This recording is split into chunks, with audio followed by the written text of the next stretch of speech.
मैं हूं विपुल राजपुरोहित और स्वागत करता हूं आपके अपने चैनल विपुल एजुकेशन पर। दोस्तों, हम जो भक्ति एवं सूफी आंदोलन पढ़ रहे थे, इसके तहत हमने 2 भागों में इस टॉपिक को देखा है। आपने दोनों वीडियो नहीं देखे तो इस वीडियो के आई बटन में जाकर आपको दोनों वीडियो का लिंक मिलेगा, आप जाकर उन्हें देख सकते हैं। आज हम भक्ति एवं सूफी आंदोलन का पार्ट नंबर 3 पढ़ेंगे।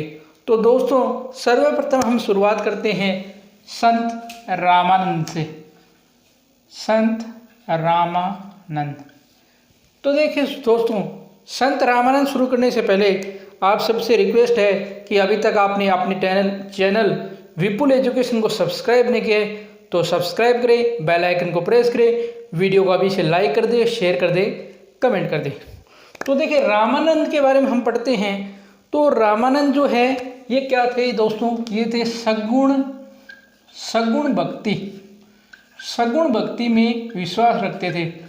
अब देखो दोस्तों, सगुण और निर्गुण 2 प्रकार की भक्ति है। एक तो सगुण भक्ति जहाँ पर भगवान को अवतार रूप में पूजा जाता है, और एक निर्गुण भक्ति जहाँ पर मूर्ति रूप के नए देखकर भगवान को बिना किसी आकार के पूजा जाता है। यानी वहाँ कहा जाता है कि भगवान का कोई आकार नहीं है, वो निराकार है, और ये कहते हैं कि भगवान का साकार रूप है। यानी ये सगुण भक्ति को मानते थे। इनके जन्म की बात करें तो इनका जन्म जो है वो इलाहाबाद में हुआ था। इलाहाबाद वर्तमान प्रयागराज कान्यकुब्ज ब्राह्मण परिवार में। कान्यकुब्ज ब्राह्मण परिवार में इनका जन्म हुआ था। किनका? रामानंद जी का।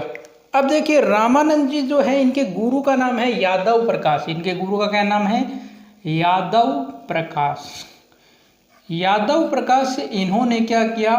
वेदांतों की शिक्षा ग्रहण की। किसकी शिक्षा ग्रहण की? वेदांत की शिक्षा ग्रहण की। यादव प्रकाश से वेदांत की शिक्षा ग्रहण की। इसके बाद देखिए इन्होंने क्या किया कि एक व्यक्ति आते हैं यमुना आचार्य। दोस्तों, ये यमुना आचार्य कौन थे? यमुना आचार्य थे श्री संप्रदाय के अध्यक्ष। कौन सा श्री संप्रदाय? पार्ट नंबर 2 में हमने पढ़ा था रामानुजाचार्य को। उन्होंने श्री संप्रदाय को जो है संप्रदाय बनाया था। तो उसी श्री संप्रदाय के अध्यक्ष कौन थे? यमुनाचार्य। अब देखिए, हमने जब रामानुजाचार्य पढ़ा था तो मैंने आपको बताया था कि रामानुजाचार्य का जो कार्यस्थल था वो क्या था? श्री रंगमठ त्रिचन्नापल्ली। तो कुछ जो ये आपके रामानंद जी हैं, संत जी, ये यहाँ श्रीरंग मठ त्रिचन्नापल्ली आते हैं और यमुनाचार्य के पास रहकर उनको अपना गुरु बनाते हैं और उनसे शिक्षा ग्रहण करते हैं। लेकिन दोस्तों, इनके बीच में हो जाता है मतभेद। इनके बीच में आपस में मतभेद हो जाता है। इसके बाद दोस्तों, जो श्रीरंगमठ से है, त्रिचन्नापल्ली से जो रामानंद जी हैं, वो चले जाते हैं दोस्तों उत्तर भारत आते हैं। उत्तर भारत में भक्ति आंदोलन की शुरुआत अगर मानी जाए तो वो किसने की थी? रामानंद जी ने की थी। उत्तर भारत में भक्ति आंदोलन की शुरुआत की थी रामानंद जी ने। ठीक है। इसके बाद देखें, इसके बाद की बात है कि जो उत्तर भारत में इन्होंने अपने उपदेश हिंदी में दिए। इनके उपदेश किस में दिए? इनके उपदेश हिंदी में दिए गए। रामानंद जी ने अपने उपदेश किस में दिए? हिंदी में दिए। अब देखो, इसके बाद हम बात करें तो रामानंद जी जो हैं, इन्होंने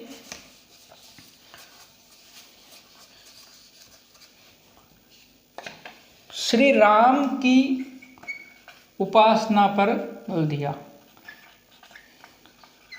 श्री राम जी की उपासना पर बल दिया। श्री राम जी की उपासना पर क्या दिया? बल दिया। यानी ये कहते थे कि राम जी की पूजा किया करो, यानी श्री राम जी की पूजा किया करो, राम जी की उपासना किया करो।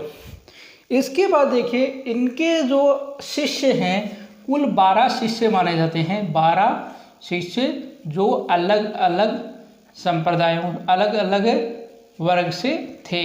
इनके कुछ जो प्रमुख संप्रदाय शिष्य हैं, जैसे रैदास है, इसके अंदर कबीर जी हैं, धन्ना है, पीपा है, और आपके सगना है, और आपके शेना है। ये इनके जो है दोस्तों प्रमुख शिष्य थे। ठीक है, तो ये आपके रामानंद जी हैं। ठीक है, जो रामानंद जी है इन्होंने एक संप्रदाय चलाया था दोस्तों। इनका एक संप्रदाय है, इनके संप्रदाय का नाम है वैरागी संप्रदाय। कौन सा संप्रदाय है? वैरागी संप्रदाय। और रामानंद जी जो है इनकी 2 महिला शिष्यों का भी उल्लेख मिलता है। एक का नाम है पद्मावती और एक का नाम है सुरसिर। ये 2 है जो इनकी महिला शिष्य भी मिलती है। अब देखिए हम रामानंद जी के बाद में चर्चा करते हैं रैदास जी की या रविदास जी की। रैदास और रविदास। अब देखिए रैदास जी या रविदास जी का सबसे पहले जन्म देखें तो इनका जन्म कहाँ हुआ था? इनका जन्म हुआ था दोस्तों काशी। हमारे देश के प्रधानमंत्री श्रीमान नरेंद्र मोदी जी जहाँ से सांसद है वो काशी, वो वाराणसी, वो भोले भंडारी की नगरी, वो शिव शंकर की नगरी काशी से रैदास जी या रविदास जी का जन्म हुआ था। अब देखिए इन्होंने, इनकी एक उपाधि मिलती है, इन्हें कहा जाता है दोस्तों संतों का संत। संतों का संत किनको? रैदास जी या रविदास जी को कहा जाता है संतों का संत। और ये उपाधि दी थी कबीर जी ने। किन्होंने दी थी? कबीर जी ने ये उपाधि दी थी रैदास जी या रविदास जी को। अब देखिए इनका एक कथन है, बहुत ही शानदार कथन है।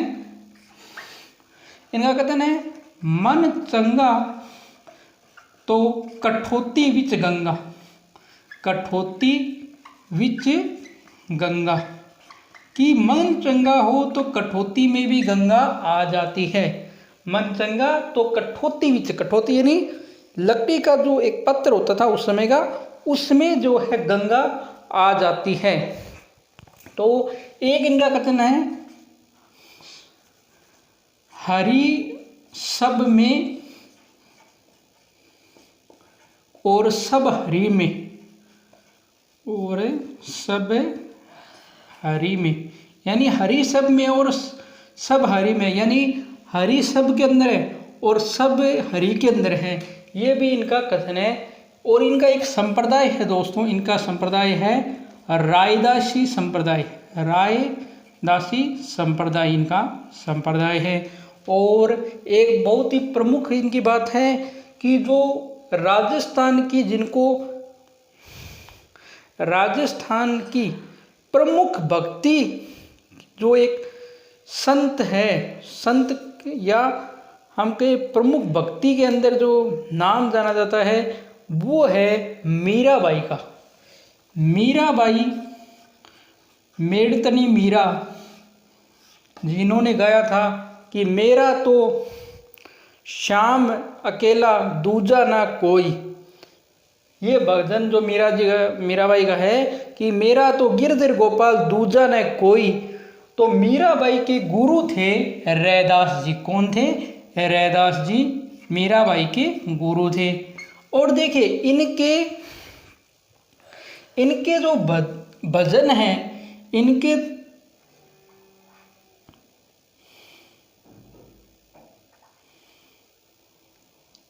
जो भजन है दोस्तों, इनके भजन सिखों के जो सबसे पवित्र ग्रंथ है, आदि ग्रंथ है गुरु ग्रंथ साहिब, उसमें उल्लेखित हैं।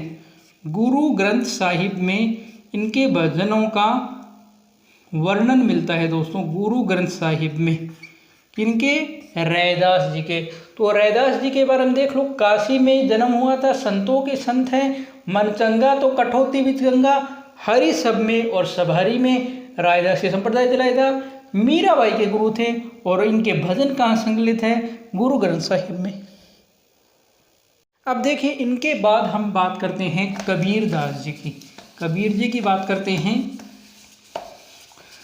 तो कबीर जी के बारे में आपने बहुत सारे दोहे सुने होंगे, बहुत अच्छे अच्छे दोहे। कक्षा 5 में जब हम पढ़ते थे तब से उनके बहुत अच्छे अच्छे दोहे हैं।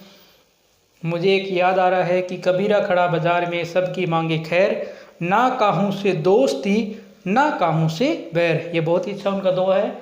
अब देखिए, कबीरदास जी के बारे में बात करें तो इनका जो कबीर शब्द है, ये अरबी भाषा का शब्द बताया जाता है और इसका जो अर्थ है दोस्तों वो होता है महान।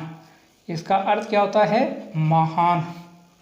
महान इसका अर्थ होता है। नीरू और नीमा, नीरू नीमा, नीरू और जो नीमा है, एक जुलाहा दंपति थी।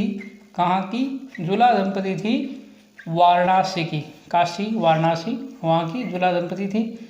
इनको कबीरदास जी लहर तारा तालाब के पास लावारिस अवस्था में मिले थे। लहर तारा तालाब के पास कबीरदास जी इनको लावारिस अवस्था में मिले थे। इन्होंने इनका पालन पोषण किया।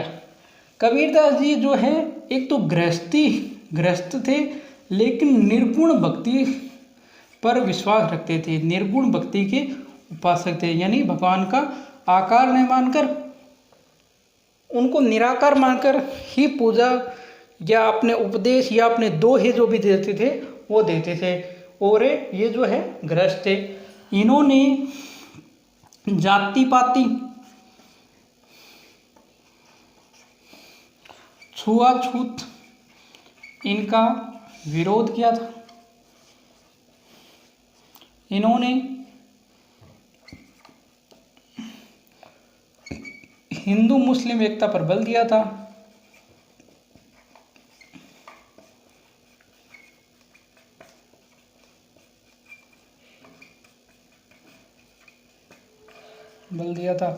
इसके अलावा कबीर जी की हम बात करें तो कबीर जी की जो मृत्यु है दोस्तों,